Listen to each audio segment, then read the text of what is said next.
आपको लगता है 2024 में चुनाव को लेकर असदुद्दीन ओवैसी, चंद्रशेखर आज़ाद, मायावती, मौलाना तौकीर रज़ा ये प्रेस कॉन्फ्रेंस भी कर रहे हैं, लगातार एक तीसरा गठबंधन बनाने जा रहे हैं। आपको लगता है इन सारे नेताओं को एक साथ मिलकर 2024 का चुनाव एक साथ लड़ना चाहिए?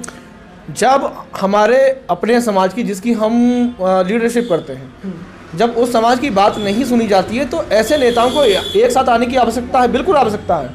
अगर आप अकेले सरकार नहीं बना सकते हैं तो ऐसे लीडरों को एक साथ आके अपने दलों को, जब एनडीए एक गठबंधन बना सकती है, इंडिया एक गठबंधन बना सकती है, तो तीसरा मोर्चा क्यों नहीं बन सकता? जब तीसरा मोर्चा हम बना सकते हैं। अत्याचार कर रहे हैं, खुला अत्याचार हो रहा है इस समय, दलित और मुस्लिम समाज के लीडरों को एक साथ आकर गठबंधन, मजबूत गठबंधन बना के यहाँ पर सरकार बनाने की आवश्यकता है। क्योंकि यहाँ पर पहले भी सरकारें रहीं और जो मौजूदा सरकारें हैं वो दलित और मुस्लिमों का सिर्फ वोट का प्रयोग करती हैं। की बात कर रहे हैं तो अल्पसंख्यक के नाम पर उन्होंने सिर्फ रोटियां सेकी हैं। आज आप देखिए हमारे नेता जो मुस्लिम समाज के नेता हैं आजम खान साहब आज जेल के अंदर है, सपा बिल्कुल बोल नहीं पा रही है।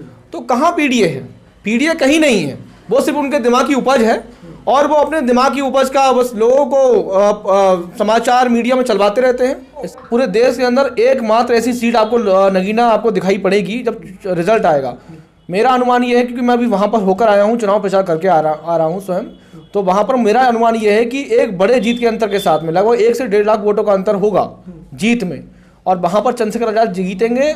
जनता वहाँ पर प्यार भी दे रही है, मोहब्बत भी दे रही है, लगातार उनके ऊपर अपना प्यार बरसा रही है।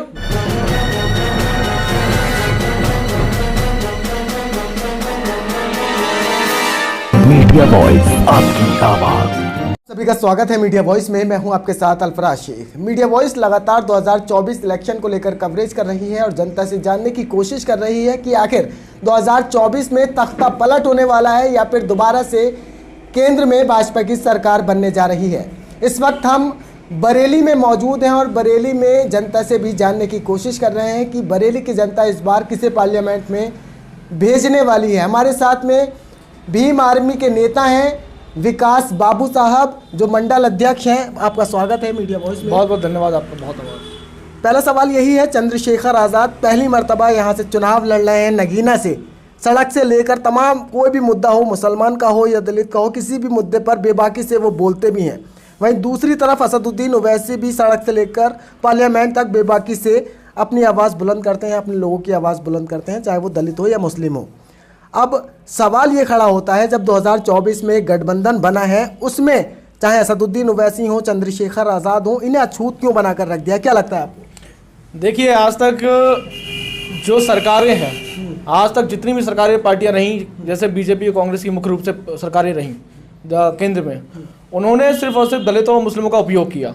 आप देखेंगे क्योंकि बहुत कोई ऐसा लीडर था नहीं उस समय, कोई ऐसा संगठन नहीं था जो पूरे देश में काम कर रहा हो और पूरे देश में दलितों और मुस्लिमों की आवाज़ उठा रहा हो। आज वो लीडर आपके सामने मौजूद है, तो आज वो छलना थोड़ा मुश्किल होगा। पहले इसीलिए उन्होंने हमेशा दलितों और मुस्लिमों के वोट का इस्तेमाल किया और इसलिए छलते रहे वो हमेशा। चाहे CNRC का मुद्दा हो, चंद्रशेखर आज़ाद यहाँ से लेकर दिल्ली पहुँचे, CNRC शाहीन बाग में तमाम मुखर होकर उन्होंने आवाज़ उठाई। अभी बीते दिन पहले आपने देखा किस तरीके से रामपुर में एक युवा की हत्या हो जाती है, उस पर मुखर होकर रामपुर पहुंचते हैं, वहां पर जाकर आवाज़ उठाते हैं। आपको लगता है जनता नगीना की चंद्रशेखर आज़ाद भाई को वहां से जिताएगी? बिल्कुल जिताएगी, जिताएगी नहीं, पूरा समर्थन, पूरा प्यार देगी। और मैं ये देख रहा हूँ कि शायद जो आपको पूरे देश के अंदर एकमात्र ऐसी सीट आपको नगीना आपको दिखाई पड़ेगी जब रिजल्ट आएगा। मेरा अनुमान ये है, क्योंकि मैं अभी वहाँ पर होकर आया हूँ, चुनाव प्रचार करके आ रहा हूँ स्वयं, तो वहाँ पर मेरा अनुमान ये है कि एक बड़े जीत के अंतर के साथ में लगभग 1 से 1.5 लाख वोटों का अंतर होगा जीत में, और वहाँ पर चंद्रशेखर आज़ाद जीतेंगे। जनता वहाँ पर प्यार भी दे रही है, मोहब्बत भी दे रही है, लगातार उनके ऊपर अपना प्यार बरसा रही है और जीत के आपके सामने संसद में सांसद बनकर लोग दलित और मुस्लिमों की आवाज़ उठाकर दिखाएंगे। अच्छा, नगीना से कहा जा रहा है कि आकाश आनंद भी चुनाव लड़ सकते हैं, वहीं दूसरी तरफ माननीय कांशीराम के परिवार से या उनकी बहन को वहाँ से चुनाव में उतारा जा सकता है। तो फाइट किस तरीके के समीकरण बनेंगे? समीकरण एक है, बना हुआ है समीकरण। इस समय समीकरण पूरी तरीके से जनता के बीच में बना हुआ है। अब अलग से कोई भी राजनीतिक मुखिया या कोई भी कैंडिडेट वहाँ पर चुनाव लड़ने आ जाए, उसका कोई बहुत असर पड़ने वाला नहीं है। असर क्या, कोई भी असर नहीं पड़ेगा, क्योंकि वहाँ पर जनता अपने नेता के रूप में चंद्रशेखर आज़ाद को चुन चुकी है। बस जो वोट डालना बाकी रह गया है, जिस दिन इलेक्शन का दिन आएगा, जिस दिन वोट का दिन आएगा, वो वोट डालकर और ना वो नेता वो सुनिश्चित कर लेगी। अभी चंद्रशेखर आज़ाद ही आपको पूरे लोकसभा क्षेत्र में आपको दिखाई पड़ेगी। आपको लगता है 2024 में चुनाव को लेकर असदुद्दीन ओवैसी, चंद्रशेखर आज़ाद, मायावती, मौलाना तौकीर रज़ा ये प्रेस कॉन्फ्रेंस भी कर रहे हैं, लगातार एक तीसरा गठबंधन बनाने जा रहे हैं। आपको लगता है इन सारे नेताओं को एक साथ मिलकर 2024 का चुनाव एक साथ लड़ना चाहिए? जब हमारे अपने समाज की, जिसकी हम लीडरशिप करते हैं, जब उस समाज की बात नहीं सुनी जाती है तो ऐसे नेताओं को एक साथ आने की आवश्यकता है, बिल्कुल आवश्यकता है। अगर आप अकेले सरकार नहीं बना सकते हैं तो ऐसे लीडरों को एक साथ आके अपने दलों को, जब एनडीए गठबंधन बना सकती है, इंडिया एक गठबंधन बना सकती है, तो तीसरा मोर्चा क्यों नहीं बन सकता? जब तीसरा मोर्चा हम बना सकते हैं और इतने सारे लीडर, इतनी सारी पार्टियां हैं जो अपने अपने समाज के, अपने अपने तबके का लीडरशिप करती हैं, तो यहाँ पर उनको एक साथ आना चाहिए इस समय, क्योंकि देश में वो अच्छा लगातार प्रयास कर रहे हैं समाज के बीच में, उनकी सड़कों पे और उनकी संसद में, विधानसभाओं में आवाज़ उठा रहे हैं। तो उनको इस समय एक साथ आकर और एक गठबंधन बना के, मजबूत गठबंधन बनाकर चुनाव लड़ना चाहिए। बीएसपी की राजनीति आप कहाँ देखते हैं? बीएसपी की राजनीति लगातार 2014 के बाद से आप देख रहे हैं।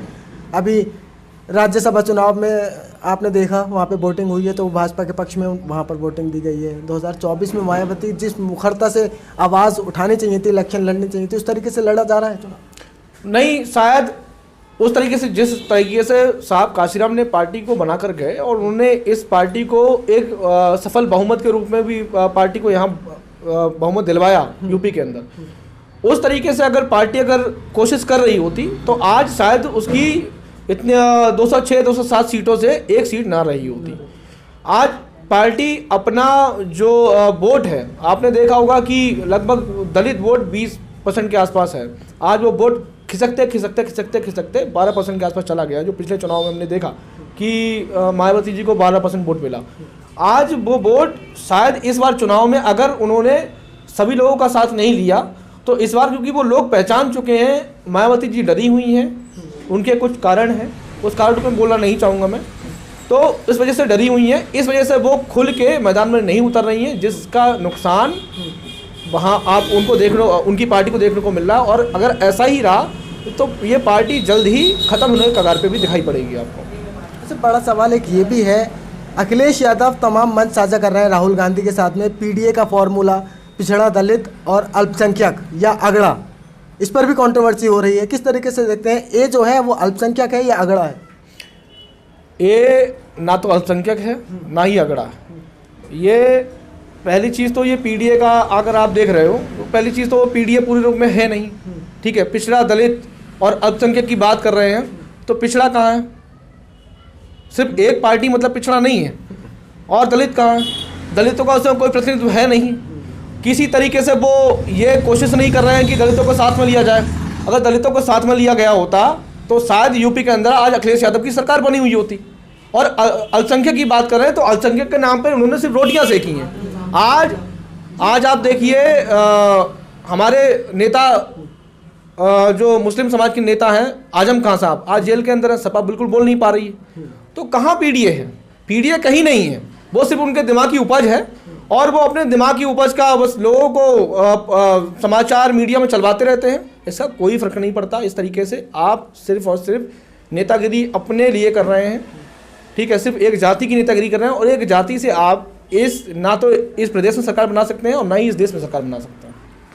मणिपुर में किस तरीके की घटना हुई, वहाँ पर राहुल गांधी पहुँच जाते हैं, लेकिन वहीं हल्द्वानी में मदरसा गिराया जाता है, कई लोगों की हत्याएं हो जाती हैं, वहाँ पर नहीं पहुँचते हैं, रामपुर नहीं पहुँचते हैं। क्या समझते हैं आप इससे? देखिए, मणिपुर में जो घटना हुई उसमें शायद राहुल गांधी जी इसलिए पहुँच गए कि केंद्र में एक विपक्ष के रूप में वो उनको वहाँ दिखाई पड़ रहे हैं और शायद उनको राजनीतिक रोटियां सेकने में वहाँ पर उनको शायद फ़ायदा दिखाई पड़ा। और जब एक दलित को मारा जाता है, जब मुसलमानों के मदरसे गिराए जाते हैं, तो मैंने आपको बताया एक चीज़ कि ये जो पार्टियां हैं इन्होंने सिर्फ और सिर्फ दलित और मुस्लिमों का वोट लेकर अपनी राजनीतिक रोटियां सेककर सत्ता बनाने का प्रयास किया, सत्ता में पहुँचने का प्रयास किया। सत्ता में पहुँचने के बाद उनसे किए गए वादे उन्होंने किए वो सब वादे भूल गए, ठीक, और इसी वजह से शायद उनको ये लगता है कि अन्याय अत्याचार दलितों और मुस्लिमों के साथ में जो हो रहा उसका उससे कोई फर्क नहीं पड़ता, इसी वजह से वो लोग नहीं पहुंचे, इसलिए वो रामपुर नहीं पहुंचे। तो आपको लगता है इन सारी घटनाओं को देखते हुए अब मुसलमान हो या दलित हो सबको एक साथ आ जाना चाहिए? नहीं, बिल्कुल आने की आवश्यकता है। इस समय सबसे वंचित और शोषित तबका दलित और मुसलमान ही है। अगर आज आप देखेंगे सबसे ज़्यादा गरीबी जो झेल रहा है वो मुसलमान और दलित समाज झेल रहा है। अगर आज सबसे ज़्यादा अशिक्षित तबका है वो दलित और मुसलमान है, इसके अलावा और कौन सा है? आज आप हमारे जो हक अधिकार है उन पर डाका डाला जा रहा है। आज CNRC जैसे क्रूर कानून लेके आए जा रहे हैं। आज हमारा जो आरक्षण उसको ख़त्म किया जा रहा है। आज आप देख रहे हैं कि लगातार इस देश के अंदर जो दलित और मुस्लिम समाज के लोग लगातार इस समय सड़कों पे उतरे हुए आंदोलन कर रहे हैं। कोई भर्ती के लिए आंदोलन कर रहा है। अभी मेरे पास दिल्ली से मैंने अभी देखा, मैं ट्विटर देख रहा था, ट्विटर पे एक वीडियो जारी हुआ है, दिल्ली के इंद्रलोक का एक वीडियो है। उसमें हमारे मुस्लिम भाई नमाज पढ़ रहे हैं, तो उसमें उनको एक पुलिस वाला आता है और उनको लाते मार रहा है। आप समझिए इस देश में क्या हो रहा है। इस देश में जो इस समय सरकार है, उसके नुमाइंदे हैं, उस समय लगातार उनका शोषण करने का प्रयास कर रहे हैं, उनके साथ में अत्याचार कर रहे हैं, खुला अत्याचार हो रहा है। इस समय दलित और मुस्लिम समाज के लीडरों को एक साथ आकर गठबंधन, मजबूत गठबंधन बना के यहाँ पर सरकार बनाने की आवश्यकता है, क्योंकि यहाँ पर पहले भी सरकारें रहीं और जो मौजूदा सरकारें हैं वो दलित और मुस्लिमों का सिर्फ वोट का प्रयोग करती हैं, ना कि उनके अधिकारों हक की बात करती हैं। चलिए, बहुत बहुत शुक्रिया हमसे बातचीत करने के लिए। तो हमारे साथ में विकास बाबू साहब थे, उन्होंने बताया है कि राजनीतिक पार्टियां मुस्लिम और दलितों का वोट बैंक इस्तेमाल करती हैं। अब 2024 में जिस तरीके से विकास बाबू ने कहा है कि दलित और मुस्लिम लीडर्स को एक साथ आना चाहिए और 2024 में एक साथ मिलकर चुनाव लड़ना चाहिए। आपको क्या लगता है 2024 चुनाव को लेकर इस बार किसकी सरकार बन रही है? दलित और मुस्लिम लीडर एक साथ आकर एक मंच साझा करेंगे तो किस तरीके की राजनीति पूरे हिंदुस्तान में देखने को मिलेगी? आप देख रहे हैं मीडिया वॉइस, अल्फराज शेख के साथ। बहुत शुक्रिया।